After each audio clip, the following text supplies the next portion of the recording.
Heri sifa njema kuliko marhamu nzuri, na siku ya kufa kuliko siku ya kuzaliwa.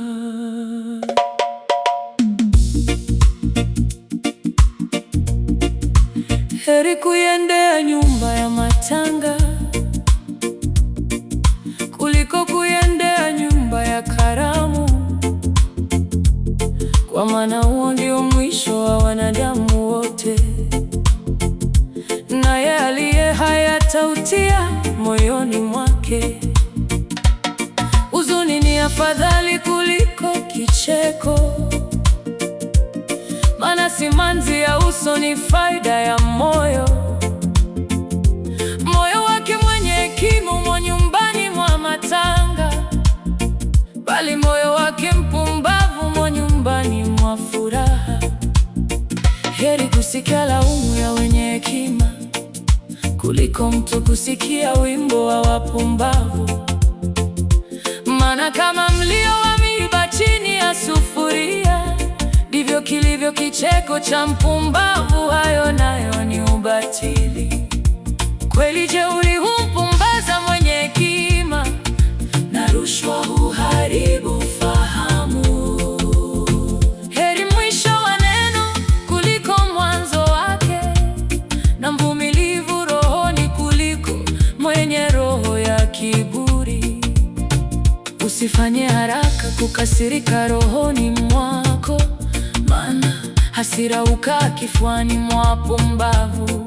Usiseme, kwani siku za kale kupita siku hizi, maana si kwa hekima ulizavyo neno hilo. Hekima ni njema, mfano wa urithi, nayo ni bora kwa walionaujua. Kwa maana hekima ni ulinzi, kama vile fedha ilivyo ulinzi, na ubora wa maarifa ni ya kwamba hekima humhifadhi yeye aliye nayo. Tafakari vyema kazi yake Mungu, kwa sababu ni nani awezaye kukinyosha kitu kile alichokipotosha yeye? Siku ya kufanikiwa ufurahi, na siku ya mabaya ufikiri. Mungu ameifanya hiyo moja kwenda sambamba na hiyo ya pili, ili mwanadamu asipate kulijua neno lolote litakalofuata baada yake.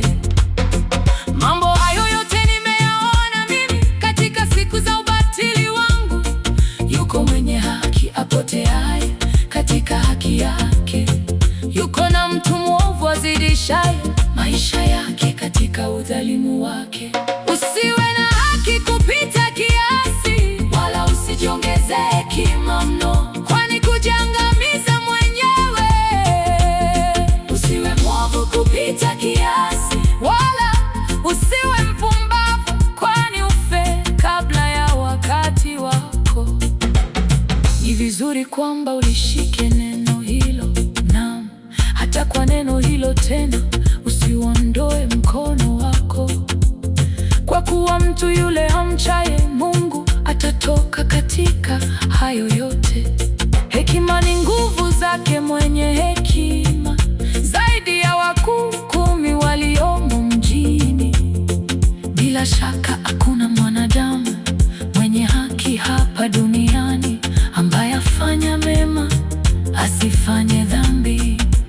Tena usitie moyoni mwako maneno yote yaliyosemwa, usije ukamsikia mtumwa wako mwenyewe hali anakutukana, kwa kuwa mara nyingi moyo wako pia unajua ya kwamba wewe mwenyewe umewatukana watu wengine.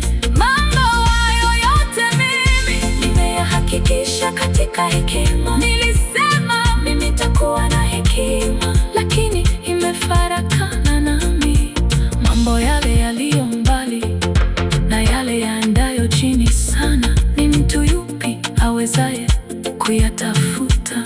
Nikageuka na moyo wangu ulikazwa katika kujua na kupeleleza na kuitafuta hekima na maana ya mambo yaliyoko, ili nifahamu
mafumbuzi mengi.